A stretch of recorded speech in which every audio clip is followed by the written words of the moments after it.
j'aimerais vous montrer un petit hack, un petit plugin qu'on a ici qui s'appelle Saber. Il est vraiment intéressant, mais il est un petit peu capricieux. Il ne fonctionne pas avec les formes, mais avec des masques. Il y a une petite nuance à savoir et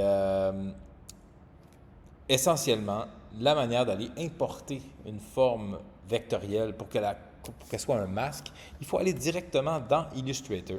Et on va prendre par exemple ma forme ici, la note. Je vais juste la sélectionner et faire commande-C, copier. Je retourne ici et là, je vais créer un nouveau solide, peu importe la couleur. Et je vais faire commande V. Et là, c'est interprété comme un masque. Donc, en gros, un masque, ça va aller déterminer une zone qui va être visible ou non dans notre calque. Parce qu'on pourrait même la faire subtract, donc ça ferait l'inverse. Mais voilà. Donc là, ce qu'on a ici, c'est cette forme-là. Et on va aller apposer l'effet Saber dessus.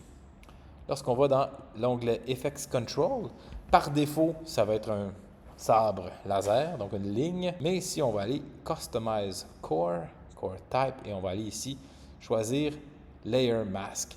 On peut le faire aussi avec du texte, ça peut être très intéressant. Mais là, ici, vous voyez, on convertit donc ce chemin-là. Et là, si on juste désactive, on voit qu'il est comme en laser. Et on peut aller choisir, il y a un paquet de presets vraiment intéressants. Moi, j'aime bien le feu comme ça. Et il s'anime tout seul, il est déjà tout fait. Puis on peut évidemment aller jouer avec. Alors, il y a quelque chose à faire avec ça, j'en suis persuadé. Je vous encourage à jouer avec ça, à essayer toutes sortes de trucs et vous amuser. La note est en feu!